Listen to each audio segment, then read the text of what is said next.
SJC-13824, Committee for Public Counsel Services versus Middlesex, Suffolk County District Attorney Courts, and another. Attorney Jacob Stein.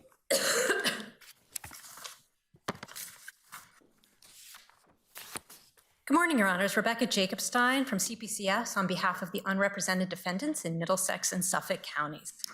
I wanted to start by addressing the two questions before the court today. First, in light of the present shortage of counsel, which has resulted in the ongoing systemic denial of constitutional rights of indigent defendants, do the courts have the authority to order increased compensation? And the second question, if so, under what circumstances? The answer to the first question is a resounding yes. The courts are the ultimate protectors of constitutional rights. They must protect the right to counsel, they must protect the right to a fair trial, and they are protect the right to access justice. And they cannot protect the right to access justice or the right to a fair trial without an attorney guiding a person from the beginning. And isn't that why we have the LaValle Protocol? Yes, but the LaValle Protocol is a temporary remedy. It has been 5 months. I got updated numbers as of yesterday afternoon. We still have over 900 people without lawyers. And this is like, as in LaValle, the court implemented the protocol even though there were actions taken to possibly resolve the problem. But they still acted because there was no assurance that those people would solve the problem. We can now be assured that right now, legislative action, which has improved the problem, has definitely not solved it. There are a bunch of defendants whose cases have been dismissed without prejudice. Those defendants are not currently facing criminal charges. Those whose cases have not come back, correct. Right. And so it appears that, as you say, this has gone on for a really long time. So more and more defendants' cases are being dismissed. So yes, you say that LaValle was only intended to be temporary. What is the difference between 155 defendants getting the benefit of the LaValle Protocol for a shorter period of time and 2,000 defendants getting the benefit of the LaValle Protocol over a longer period of time? What's the constitutional difference there? Because at this point, we are now baking into the system the denial of the right to counsel, right? You have the right to counsel at every critical stage, but now it's not a constitutional right for everybody. It's just a constitutional right for the people in the courts where we have lawyers, or the people who show up on the day where we have a duty day lawyer. And the courts in LaValle, and maybe Karski, I don't remember, said that your right to a fair trial, the ability of the courts to even ever give a fair trial, is impacted by not having an attorney in the beginning, right? Failure to investigate is ineffective assistance of counsel, and we are baking that into the system now. It's not like a one-off or a small number. The purpose of the LaValle Protocol is to give the legislature the opportunity to act, and the legislature used that opportunity, and they did put something new in place, but that unfortunately has not resolved the issue. It has been insufficient. At what point does the right to counsel attach? Well, it attaches at least by arraignment. But not for all sorts of criminal charges, right? It has to be arraignment if you're facing incarceration, or am I getting that? Correct. Right. So if you're not facing incarceration, which the LaValle Protocol protects against, then how is this genuinely a right to counsel case? Or in other words, it may be a right to counsel case, but I'm having a hard time understanding how the LaValle remedy is not adequate, such that we would look to any other component of what might be causing a shortfall of attorneys. Okay, so there's prejudice throughout the entire process. The first prejudice is you are showing up and you don't have an attorney to argue for your bail conditions or for bail. So now we have all these people out they're on GPS, they have other pretrial conditions that are very harsh. Maybe they can't see their kids. Maybe they have to report a certain number of times a week. And there's no one to help them get that off them and tell to the court, explain to the court why these things are not necessary. And that's ongoing. And then if they appear and their case is dismissed, great. But now all that time has passed and we have lost that opportunity to get things like physical evidence, to talk to witnesses. Can't, let's just say the case is dismissed after the 45-day presumptive time limit. And then at some point the case is reopened, refiled. Can't the defendant's lawyer at that time, assuming there are lawyers available, argue the ineffective assistance of counsel because of the delay? There's nothing preventing the case then on an individual basis being dismissed because the delay has not been, because the government's inability to provide counsel has prejudiced the defendant's ability to investigate and formulate a defense. Yes, but a couple things on that. First, the burden of this systemic lapse is not to be borne by defendants, and that burden of proving that is being placed on the defendants. But I think bigger picture is that if you don't have counsel at all, that is prejudice presumed. And so there is prejudice presumed by those days that went by where you had no counsel. And it's not the same as in the cases where maybe you lost, evidence has been lost, and then we talk about whether or not that has prejudice to people, because the attorney's been there the entire time. In this case, the attorney hasn't been there, so there was no one to protect the evidence, and there was no one to try to go get it. And so it's harder to prove the prejudice, which is why in actual conflicts or in no attorney cases, we don't require showing of prejudice at all. We assume it. Can I ask you a question that goes a little bit more upstream for me?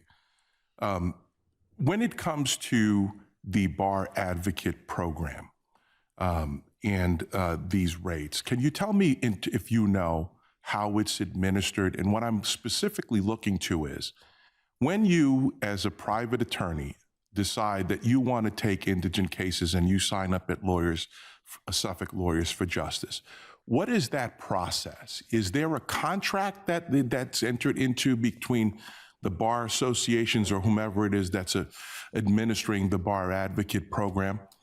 Yes, and I believe somewhere in our record appendix there is a copy of those contracts. So if that's the case, what I'm getting to is both sides have conceded a constitutional crisis. And I'm just wondering, can you manufacture your own constitutional crisis? And I'm not trying to be glib. What I'm saying is, if you sign up as a private lawyer and you say, I want to take indigent cases, the hourly rate is a matter of statute, right? So going into it, these are the rates. And I'm not disputing that they're low. I'm just saying that now when you say when either bar advocates in Middlesex County or Suffolk County decide, I'm just not going to go to my duty day because I don't agree with the statutory rate that's been set that I agreed to when I signed up for this. Can you talk to me about that and how that factors into this? Different bar advocate programs are run differently, but you are not generally required to sign up for a duty day. So, can you refuse? Yes, if you sign up for a duty day, the expectation is that you show up or you find coverage if you can't. But you don't have to sign up at all. And many people don't. If you are a Superior Court bar advocate, for example, you wouldn't necessarily take district court duty days. But some people just want the flexibility of being able to take cases for a variety of reasons without making it a regular part of their practice. So that's why there's generally not a duty day requirement. So what people have done over time, for instance, and this is in our record appendix, they have just left entirely. But the people who stay have reduced their hours or just stopped taking cases, and then that is their prerogative. Their contract does not require otherwise. Will the constitutionality of a reasonable rate depend upon the willingness of a critical mass of lawyers taking cases? Yes. All right, so how do we set a reasonable rate? As I read the ACLU brief, They talked about all the factors we should consider. And it seems a lot like legislating to me. How do we come up with that rate with the guess that, you know, if we set it at $95 an hour, is that constitutional versus $100 versus $120 versus a $5 raise? How do we go through that math to vindicate the constitutional rights that you discuss of without violating Article 30? Well, I guess this is two questions. One, can you do it without violating Article 30? And two, what should you do? Answering the Article 30 first. Right now, it's the legislature that's violating Article 30. The judiciary must be funded so that it can function. And if the judiciary does not it cannot provide a minimally adequate court system, it is the legislature that has violated Article 30. But as to the factors, I think in New Hampshire, they set the rates because they said historically we do that. And courts set rates all the time. Here we have a statute that has a 3-year look back in findings. And the legislature, in its wisdom, has said, well, here's the raise that you think is paltry in 2005. And by the way, here are 320 CPCS attorneys that are going to require salaries, healthcare, offices, and pension benefits. But that's the legislature's decision to do so. That was their answer.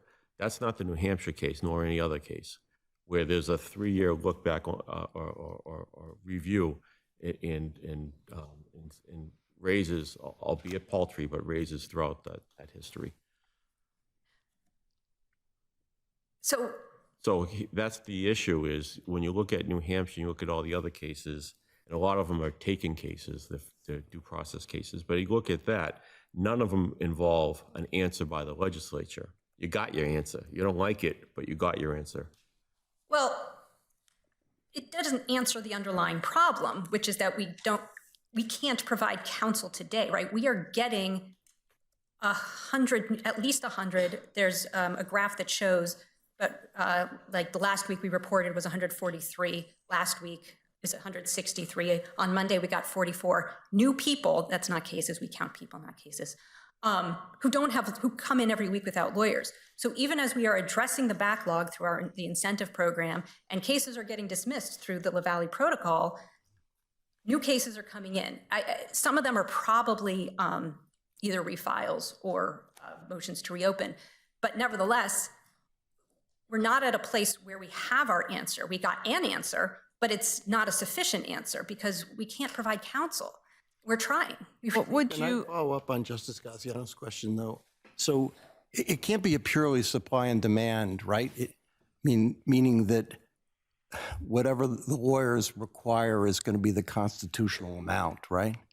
Whatever they demand is going to be the constitutional amount. That can't be it, right? I just want to push back a little on the assumption. I mean, what that assumes is that the bar advocates are here, you know, in some kind of get-rich scheme, and that's not the case. I'm not saying get rich at all. I understand these rates are very low, but I mean, the legislature responded, as Justice Gaziano said. They actually gave more than CPCS asked for, right?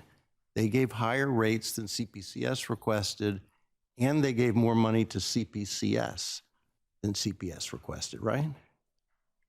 Well, I mean, yes, after originally underfunding our line items. So again, we have a response that's actually directed at the people who know this best, which would be CPCS.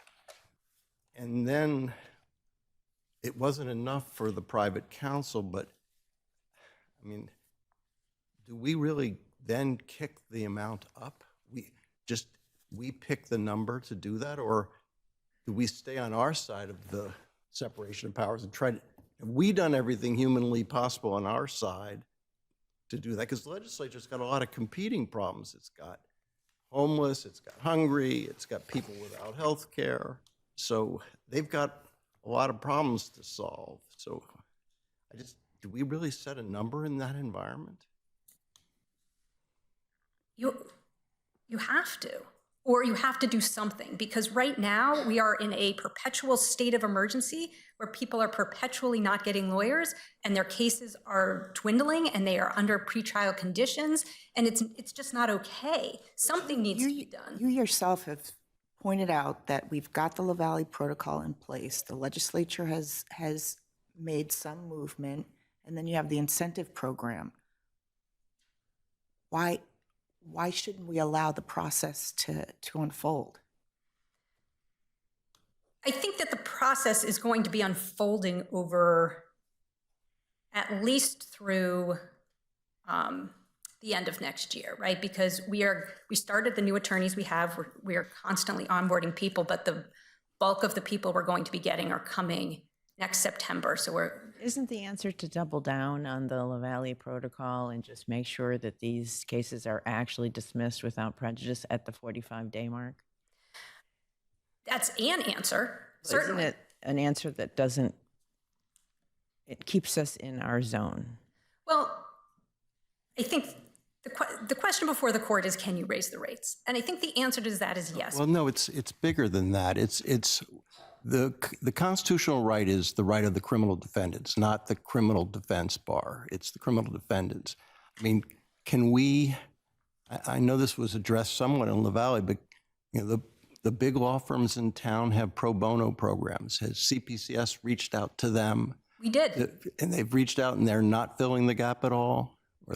We reached out to them actually at the request of the First Justice in Lowell, who asked us to do so to demonstrate our good faith efforts. And we, I believe, reached out to 20 that have criminal practices. In Boston, because it looks like Middlesex and Suffolk are the focal points where we have the biggest litigation departments. And, yes, and we did not get any positive responses. No positive responses at all? No.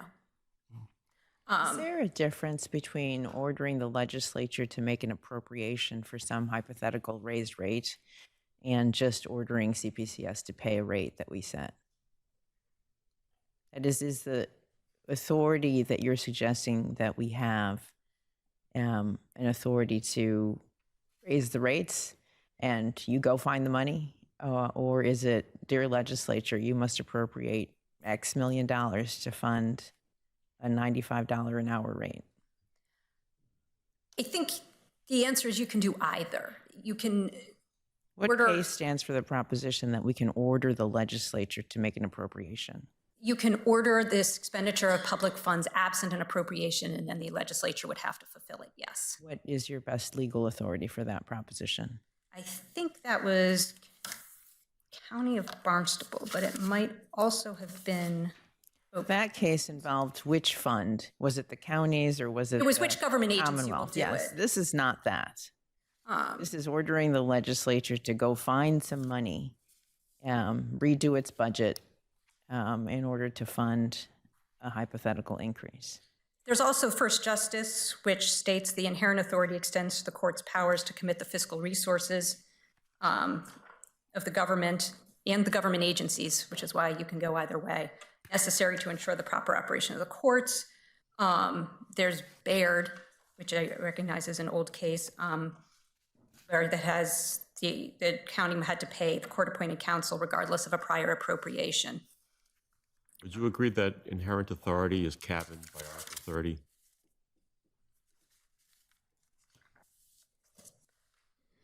Yes, but I would also argue that the legislature can't underfund the judiciary to a point where it cannot meet its obligations to the people. It has constitutional obligations, it has functions, and the purpose of a tripartite government is that each can do its job.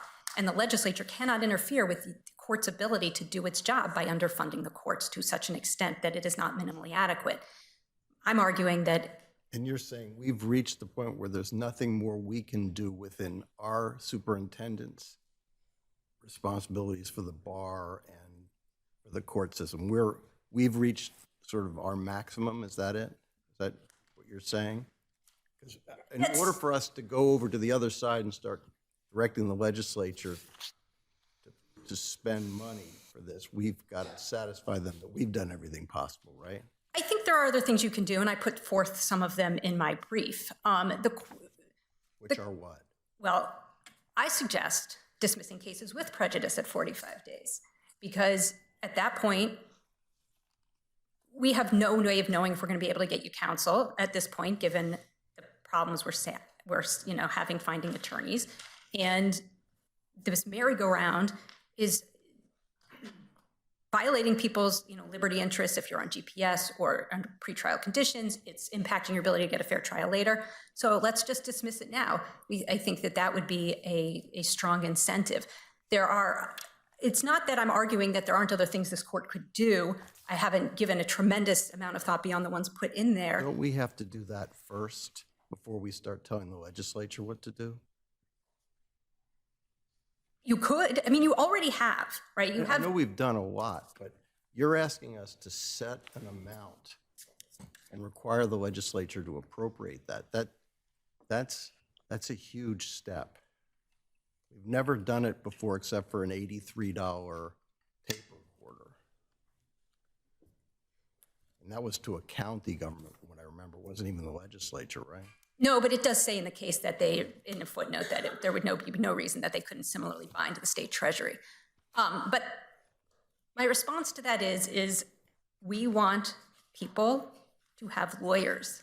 And what gets them the lawyers is what we want done.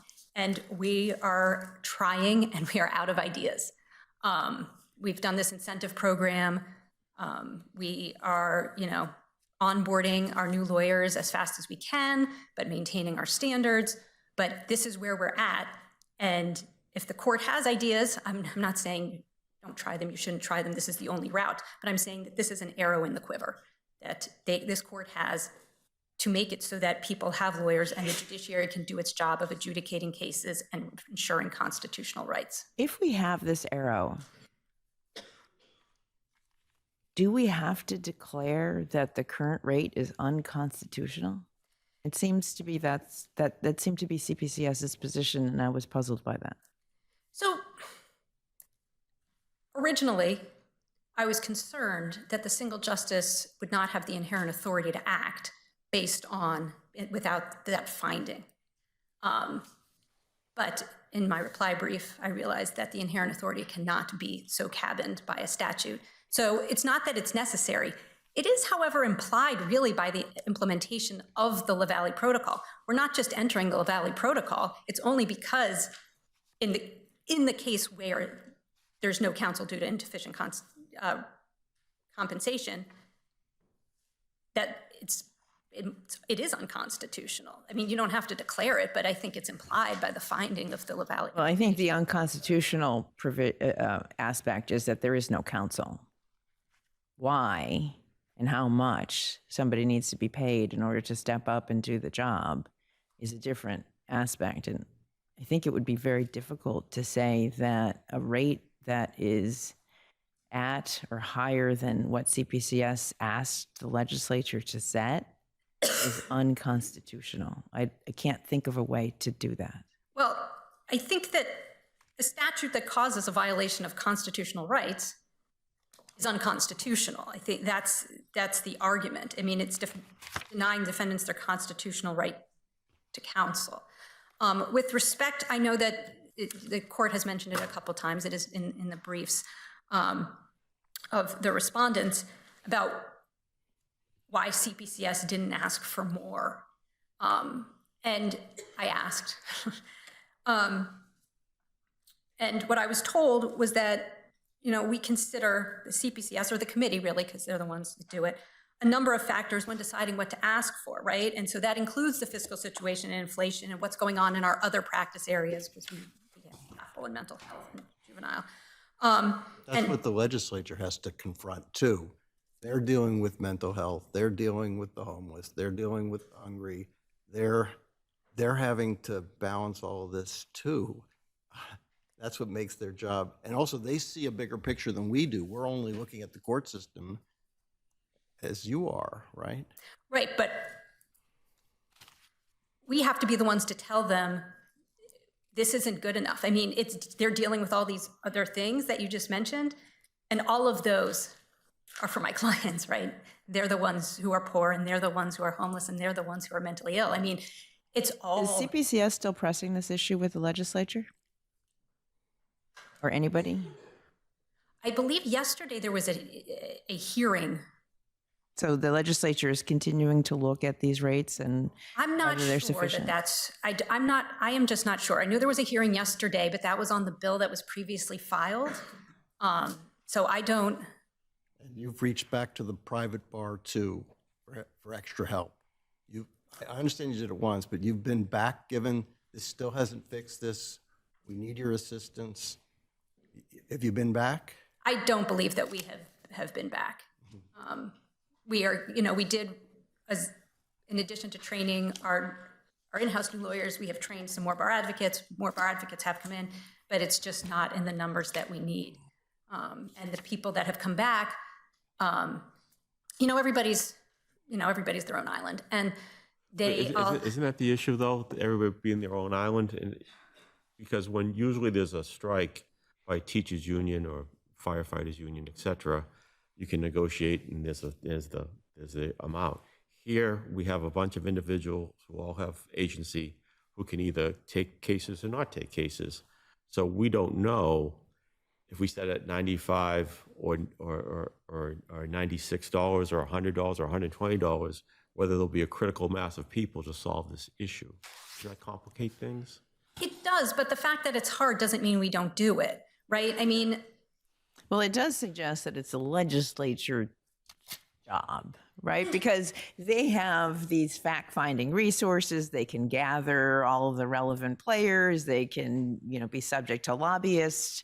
They can go out and talk to the community. We have whatever is before us.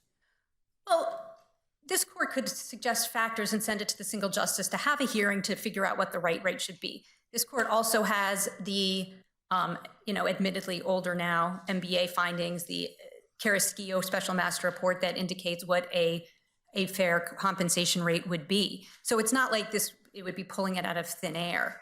And anything this court does is temporary, right? The legislature is looking at the long-term solution to this problem. And can I ask that? So they've given you how many new lawyers over a 2-year period?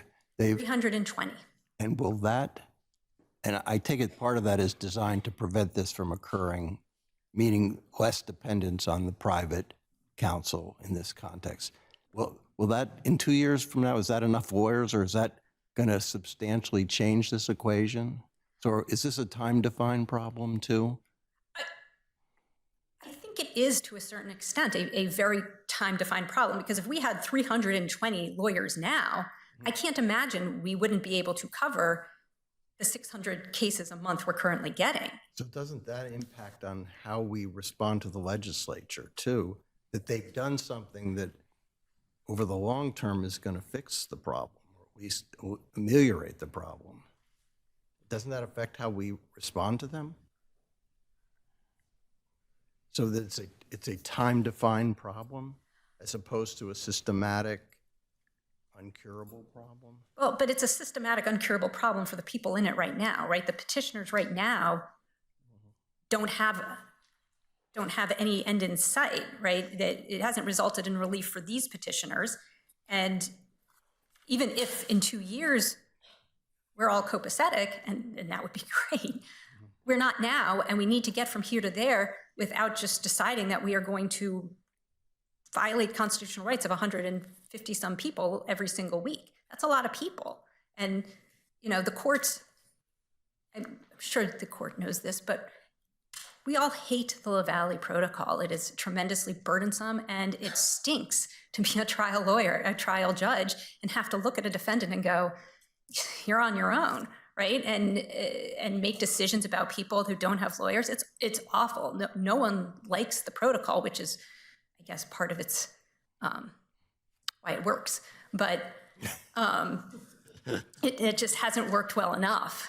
And What would be how would you articulate the test for when it is that this court can go beyond the LaValle Protocol and instead act on the amount of money to be paid to the bar advocates? What would be the test? I think that the test that this court already has, there's extraordinary circumstances, there's denial, ongoing systemic denial of constitutional rights. Is there a test which is related to the Article 30 questions that you've received? Is there a test that anyone's articulated, a standard that anyone's articulated for when we get to jump from, let's say, a judicial function to a legislative function? Has anyone articulated a test for that? The test is, so what the court, as the baseline is inherent powers are for when there's no established method, right? So we're in a place where we don't have anything else to do. And I think that that's kind of the baseline. But there are tests, it's extraordinary. And there, I think... Do you first have to establish that there's nothing else that we can do within our ordinary powers? And how have you done that on this factual record? So I don't think that this court could not just jump to it. But this court has said, this is something we can do, but it's an inherent power that must be borne responsibly. So this court could put forward factors, and would probably be wise to do so, when determining if it should make that jump into it, and then decide based on this record if we have met those factors. I think that we have met this. We have been telling the courts what we've been doing. We've been demonstrating the numbers of people over time. We're talking about what we've done in the public defender side and what we've done in the private counsel side. If this court feels there's something else we can do, the court can tell us and we can add that to a factor and then come back to the single justice. But no one wants people to have counsel more than we do. So we're out of ideas. And so we're trying, but at the same time, we don't want to collapse any other system, right? The La Valley Protocol is seen as a Band-Aid, but we kind of look at this incentive program as like in the cartoons where there's a hole in the dam and then you put your finger in that hole and then it just spews out someplace else. That's no good. We can't have no counsel over here because we put counsel here. That just moves the problem. It doesn't solve it. So that's where we're at.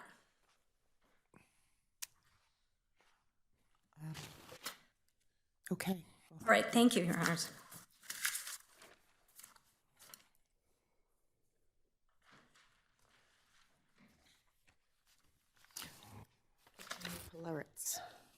Good morning, Your Honors, and may it please the Court.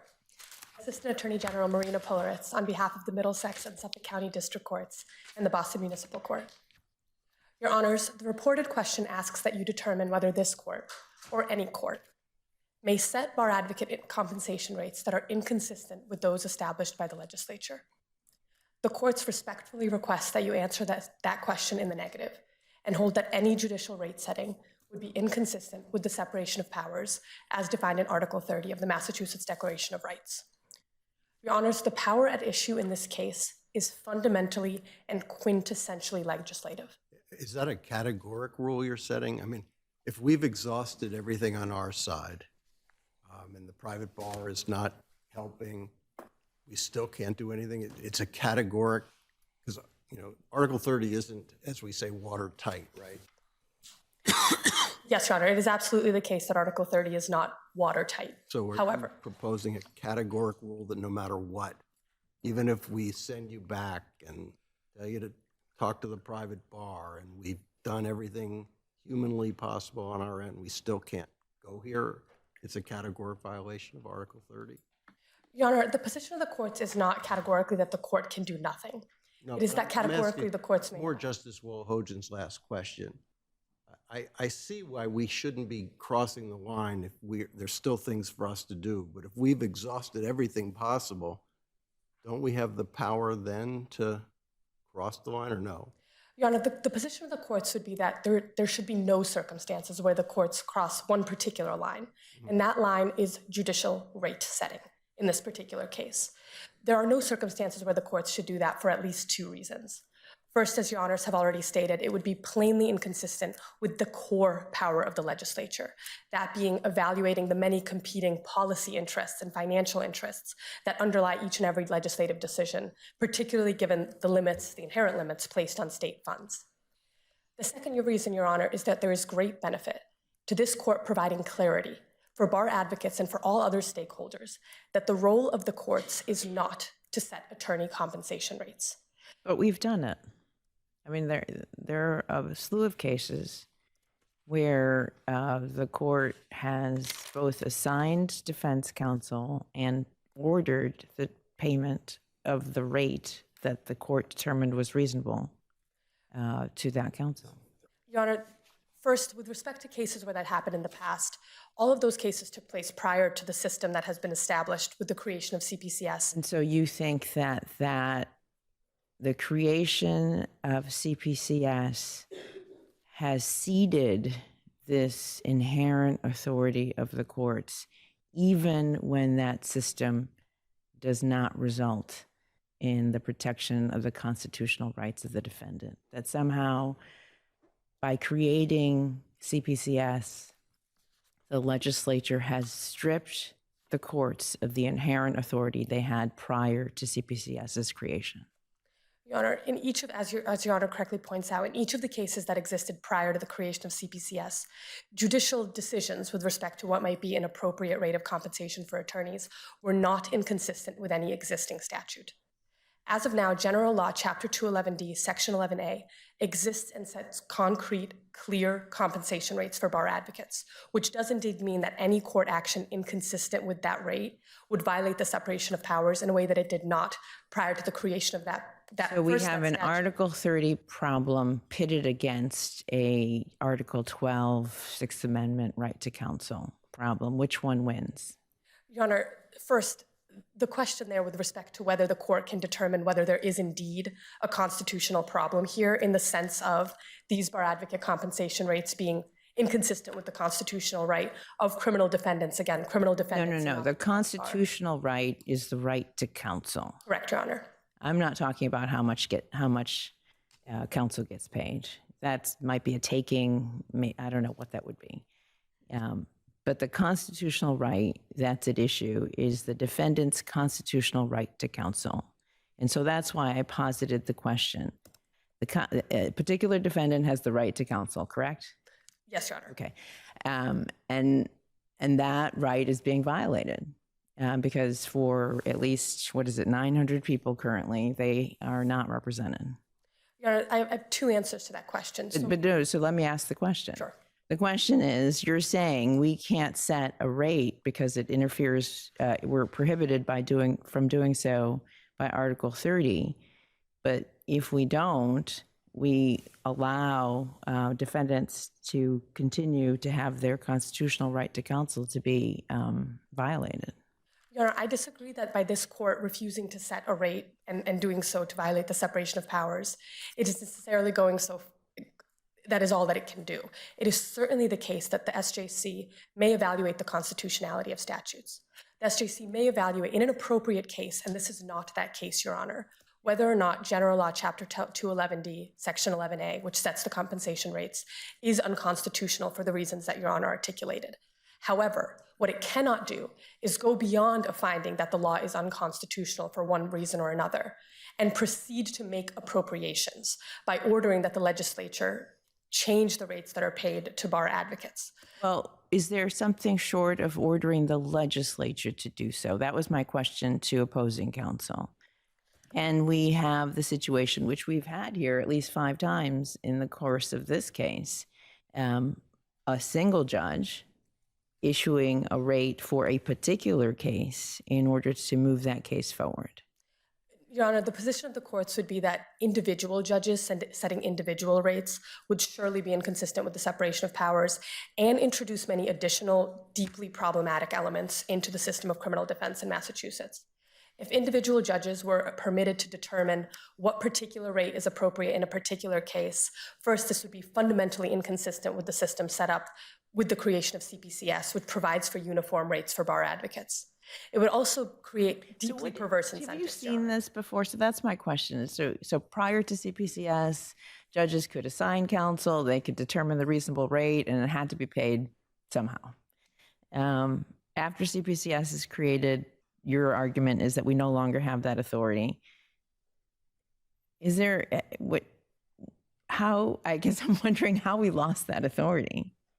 Your Honor, the system that was created when the CPCS was created, for lack of a better word, it's not inconsistent necessarily with the system that existed previously. Rather, it was a more streamlined approach to the way that these appropriations happen. Right, so it was supposed to be better, less involvement of judges in picking particular counsel, training for all defense counsel, all good things. But now it's broken, or something's going wrong with it. And so we're at a situation where we have defendants who don't have counsel. Why can't judges go back to their inherent authority that they had before CPCS was created? Well, first, Your Honor, the courts did indeed consider what they could and should do in situations like this one, the situation where there is a counsel shortage brought about by, in this case, a work stoppage, or in other cases, simply a low compensation rate or whatever it might be. And the system that the judges developed for that was the Lavallee Protocol. In both Lavallee and Carrasquillo, the SJC clearly contemplated the unfortunate reality that attorney compensation rates or other factors may lead to to counsel shortages in the future. And in considering that, the SJC determined precisely what the court could do within the realm of the powers reserved to the courts and not the legislature. It also reserved the right to consider, setting rates. Saying we'll defer in the first instance to the legislature. We don't have to reach that now. Let's just see if Lavallee works. And now I take it the argument is that the protocol is not working because we have these 900 defendants without counsel. I don't know how many have been at the 45-day mark, but it's a lot. Yes, Your Honor. It is true that both Lavallee and Carrasquillo use the deferring language. However, because the SJC, this court, in both Lavallee and Carrasquillo made the determination that the legislature should make these decisions and not the courts, they did not go so far as to parse where the power of the courts might end. We are in agreement that the courts can indeed consider the constitutionality of a rate paid for bar advocates. What they cannot do is go the next step and set that rate. But if you assume that we can declare it, so they're paying $1 rather than. Yes, Your Honor. We declare it unconstitutional. And then if they don't do anything, what happens in your world? Yes, Your Honor. So we just keep declaring. If they don't respond, we hold the legislature in contempt. What are you suggesting we do? A few things, Your Honor. So first, in a case where the question of the constitutionality were presented, for example, a case where they were being compensated at $1, and again, I should emphasize that this is not that case. This record does not present the opportunity for this court to evaluate whether the rates are or are not constitutional. The processes that led up to this case being before this court, a work stoppage, and an appeal to the legislature are likewise not of that nature. I think we understand that. We're just trying to, you're sort of saying we have a limit to our power, that we can never set a rate. And that seems like a step further than any of our cases have ever said. Rather, we're sort of involved in a back and forth with the legislature. Right, go ahead.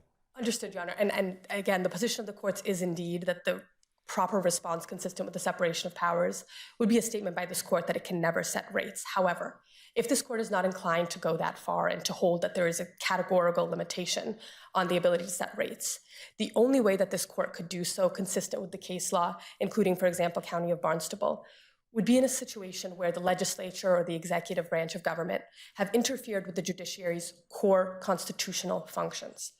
A situation where this court or the other courts in the Commonwealth were unable to provide minimally adequate court services. Is that just keeping the lights on in the courthouse? Or does that statement of sort of minimally adequate services include the ability to hear criminal cases? And I would not say it is limited only to keeping the lights on and the electricity flowing. in a situation where the Lavallee Protocol, for example, was not operating, if it was not unable to proceed such that defendants were being released and their cases were being dismissed without prejudice, consistent with the protocol as defined in Lavallee, that might be a situation where the court could consider it. Likewise, if the institution of the Lavallee Protocol or other operations ancillary to that were interfering with the court's ability to do justice in other types of cases, say civil cases or juvenile cases or things of that nature. Again, if there were evidence that the courts were indeed broken down in that way, that would be a situation where the courts might be able to consider that. But we are nowhere near those circumstances here, Your Honor. And I do not say that. Why not? Your Honor, and again, I do not say that to downplay the severity of the current situation. Everybody is in agreement. I just don't get your standard, right? You basically say there's relief without a remedy, and then you say if it gets really bad, there's a remedy, and then you say it's not really bad, but we look at 900 people without lawyers. So tell me why it's not really bad. Your Honor, it certainly is really bad. The position of the courts is not that it is Right, not. then why not a remedy then? Where are you drawing this line? I'm not getting it. Yes, Your Honor. The line is whether the courts, and again, the court's primary position is that there is no situation where rate increases should be permissible under the separation of powers. However, if this court disagrees with that and thinks there is some point at which rates can be set by the court, it must be a situation where the Lavallee Protocol, as outlined in Lavallee and in Carrasquillo, is no longer able to proceed. As of now, the Lavallee Protocol is indeed proceeding, thanks to the tremendous efforts of CPCS, the courts, and everybody involved.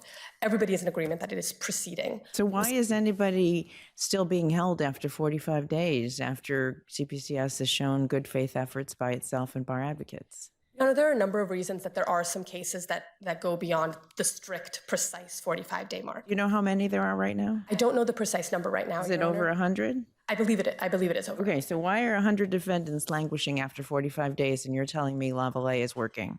A few reasons, Your Honor. So first, both Lavallee and Carrasquillo make clear that the status hearing that gets scheduled if someone hits 45 days for those who are not in custody and 7 days who are entitled to a prompt status hearing.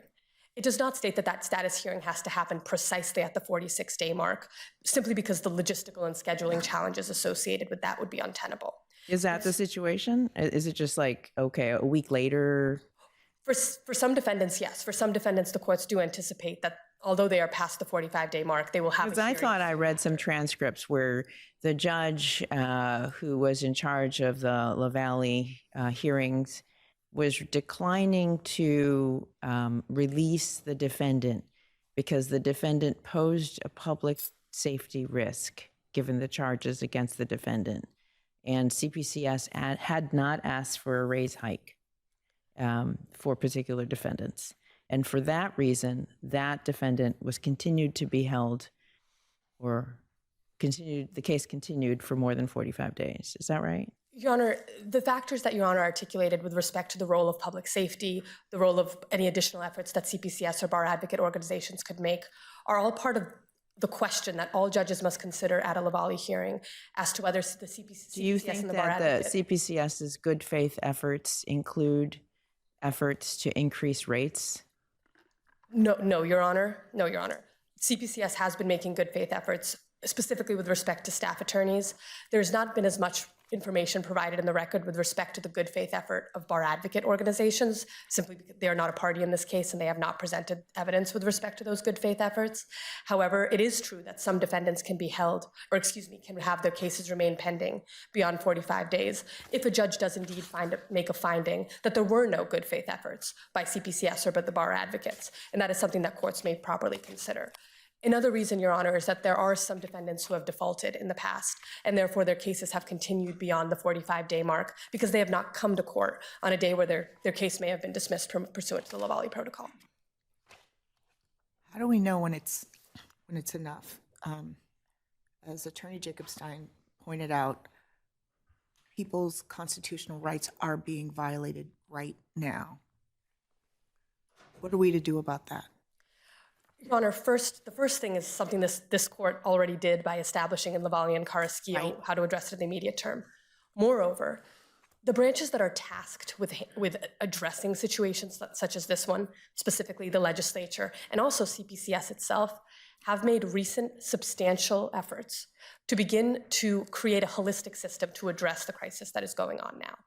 Not only has the legislature increased bar advocates' compensation rates by $20 over the course of 2 years, but they have made substantial other efforts to attempt to begin to address some deficiencies inherent in the currently existing system.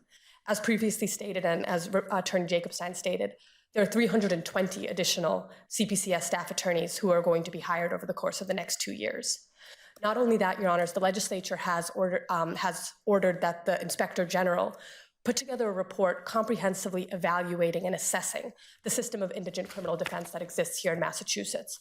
So what is the defendant who's without counsel today to do about these great efforts that will result in something in 2 years? Yes, Your Honor. With respect to the immediate term, those defendants who are currently in the system and are unrepresented are subject to the Lavallee Protocol. They can expect to see their cases dismissed after a period of 45 days without prejudice if CPCS and bar advocates have been making good faith efforts to address their case, or to be released after 7 days. And not only that, Your Honor, but in terms of the immediate term, CPCS itself has taken a measure to address the immediate term and to create an incentive program for which I understand at this point over 100 bar advocates have now signed up, taking well over 1,000 cases off of the list. That is precisely how this system should work, Your Honors.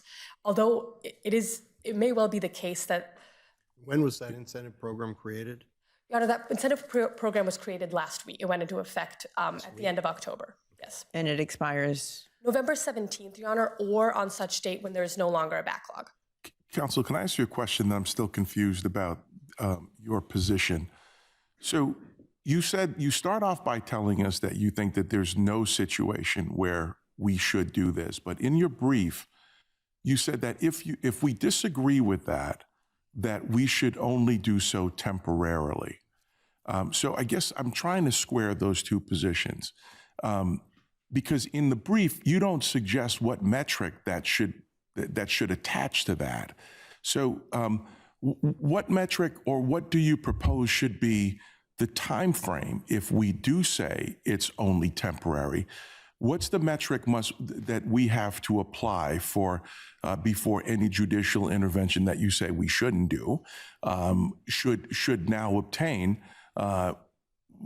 What should it be? I mean, what is it? Is it just judicial impatience? I mean, what metric should we use before we can pull that lever?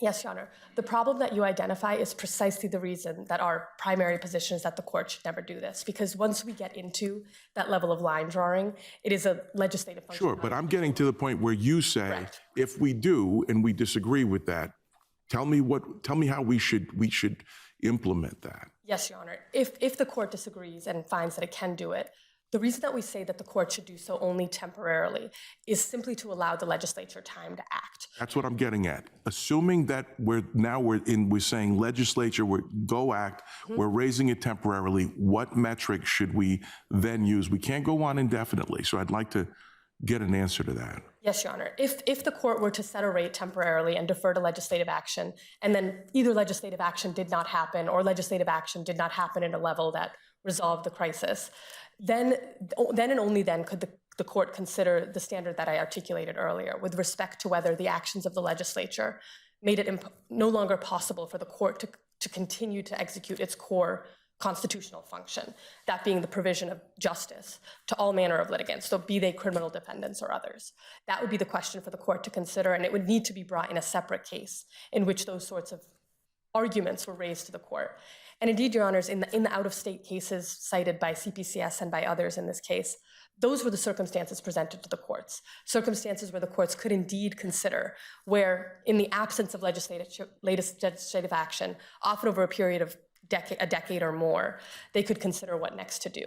That is simply not the situation that this court is confronted with today, where the legislature has indeed begun to act, and has begun to act in a fundamentally important and influential way. Under those circumstances, Your Honor, it is particularly inappropriate for the court to interfere with the operation of the legislature's and CPCS's own efforts to address the ongoing crisis. Okay, thank you. Thank you, Your Honors. Attorney Martino. Thank you, Your Honors. Cognizant of the time, Elizabeth Martino on behalf of the intervener, the Suffolk County DA's office. And I see that we're way over time, so I'll be quick as I can. I wanted to address some of the questions that came up already in the arguments, starting with the last question, I believe, which was Justice Wolahogian. You asked about a test, and Attorney Putteritz was just sort of articulating one. And I think in the amicus brief by the ACLU at page 18, they cite a New York case, which I think could articulate a test in a case very different from this one, where this court could step in and set a rate. In that New York case, rates had not been changed in 17 years.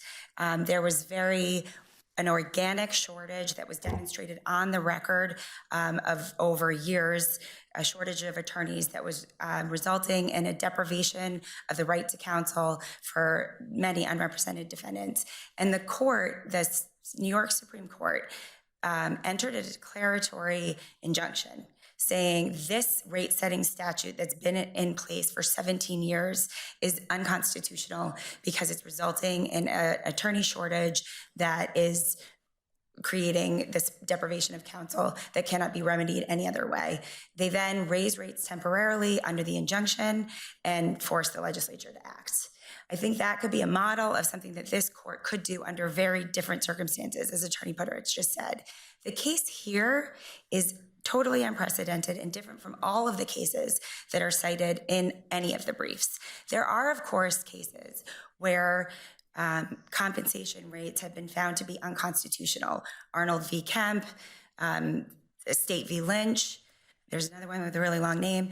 But those cases are all where there were very restrictive fee caps, that, statutory caps, and lawyers came and said, well, as applied to me, I just did this complicated double homicide and the cap is $3,000. I need $17,000, right? So there the court stepped in and said, we're going to look at this scheme. It's unconstitutional. It's a taking of it's an unconstitutional as applied to the lawyers. So I think that's also very important, Justice Wendlandt, for your point, which was, what is the tension here between Article 30 and Article 12? Of course, there's a tension, but the remedy are totally separate. The remedy for the Article 12 violation is dismissal. It's a due process violation for these unrepresented defendants. It's a crisis, and the remedy is dismissal. So if the crisis is becoming chronic, which is arguable here, right? If the crisis becomes chronic and the current solution to the deprivation of counsel problem doesn't seem to be working, where do you think the solution lies? Well, I think, just respectfully, it's a very hypothetical point that you're making. Here, the legislature just made the amendments in July of 2025. And I understand that for each of the unrepresented defendants, this is a lifetime. But the remedy exists. The Lavallee Protocol and dismissal always as a remedy for a due process violation for these defendants, right? The question of whether the amendments from the legislature are going to solve the problem need to play out. This court... But my question was different. It was asking you to assume that the problem is chronic, right? I understand you want to argue it's not chronic, but if we were to determine that the problem appears to us to be chronic, where would the solution lie? It's a two-part question, and I want to be very emphatic. On the record here, you cannot find that it's chronic. But going with your hypothetical, I think that there's the Lavallee Protocol, where it's sort of organic shortages. And again, both of those cases were in Hampden County, a more remote county, where the shortage was due to the fact that, yes, rates were low, and yes, there were attorneys who weren't coming to duty days, and the attorneys that were coming were reaching their caps. So it was an organic, real shortage, right? And there it was being addressed with the temporary stopgap remedies provided by the protocol, which are temporarily raising rates for duty days and things of that measure, which worked in those cases because of the nature of the shortage. And I want to go back to Justice George's question. So you don't think that part of the solution would be to tinker with the Lavallee Protocol itself? Possibly. Okay, so those would be something like shortening the amount of time that people can be held in detention, or dismissal with prejudice as opposed to dismissal without prejudice, correct? Those are Are there any other components of the LaValle Protocol that could be considered? I think those will have to be played out in the single justice session and eventually make their way up here. As for today, I'm not sure, and certainly from a public safety perspective, I don't think any of those are appropriate measures. But there would be no Article 30 concern, No, right? no, yes, Your Honor. And going back to Justice George's I question. think you're going to read my mind Yes. because I read that same case in the ACLU case. Yes, And that's why I started with this. yes, Your Honor. There in those contexts, that there was an organic contextual problem. Yes, Your Honor. It wasn't one that seemed to be, I don't like the rates that I signed up for, so I'm not going to take cases anymore, which to me suggests something, a different analysis. So please. Yes, Your Honor, thank you. And I would point out that the record here does bear out that the shortage here is a concerted withdrawal of services in the busiest counties in the Commonwealth for the purpose of forcing the legislature to raise rates. That was the stated purpose by bar advocates in withdrawing their services and providing indigent defense in the busiest counties in the Commonwealth, knowing that the protocol would go into effect and that chaos would result. It has resulted, and their stated purpose has been met. The legislature responded. Now it's this court's job to say Article 30 prevents us from stepping in. We need to see how this is going to play out. You represent the district attorney. Yep, yes, Your Honor. How does public safety figure into all this? Are we gambling with public safety? It is a mess, Your Honor, in the trial courts. We just wait till something horrendous happens and then politicians act, or the DA acts, or what are we supposed to do about Well, that? from a legal perspective, Your Honor, I have to answer that question as to what is this court's power. And this court's power is to review the legislation passed by the legislature to see whether it is constitutional or not.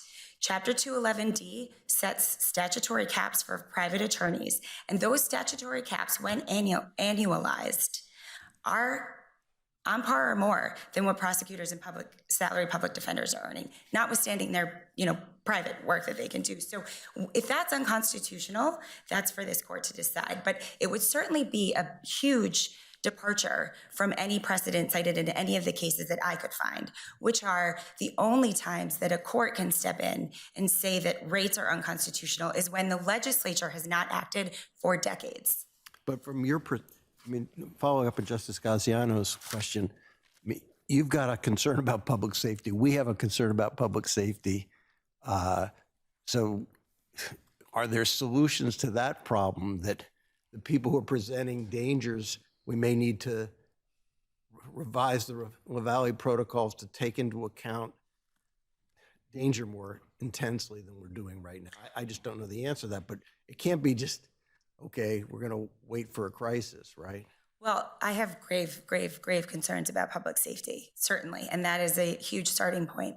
However, the political pressure cannot cause this court to overreach its Article 30 power.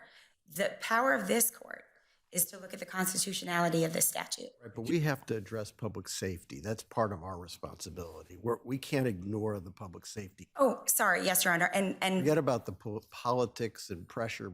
We have to deal with public safety, right? yes, Your Honor, but I don't think that declaring the rate-setting statute unconstitutional is going to solve that problem. But it doesn't solve all of the Article 30 problems, because there's also the Article 30 problem that the executive has, because under the LaValle protocol, we dismiss cases, and that is the executive branch. But you don't seem to be bothered by that.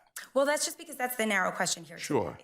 I'm bothered by it, and certainly we have a hearing next week to determine in the single justice session what, if anything, we can do with the actual logistics of the protocol and how it's affecting public safety and how it's affecting these defendants' rights. That's true, but I wasn't trying to be glib. What I was getting at was, isn't the dismissal of prosecutions because there's this issue with being represented, isn't that an even greater intrusion on the Article 30 division? Oh, I see your question. I apologize. I was being short-sighted. Yes, I understand your question about separation of powers in terms of whether the prosecutor's power to bring cases. Unfortunately, if there's a due process violation, dismissal is the remedy, and I don't dispute that. So where there are defendants who are unrepresented for whatever reason, at a certain juncture, that becomes a due process violation, and dismissal is the proper remedy. And we'll just have to deal with that until there are more lawyers that are taking cases. And I think that has to play out based on what how the legislature has responded. We're not taking the position that anybody is well compensated. That's not our position at all. The position is only that the legislature has responded to the pressures put on the criminal justice system here in a concerted effort to bring, light to the problem of low pay.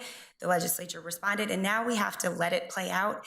This court has to say it's not unconstitutional as it stands today. If maybe one day it's going to be, we can revisit that. But today, under these circumstances, it's not.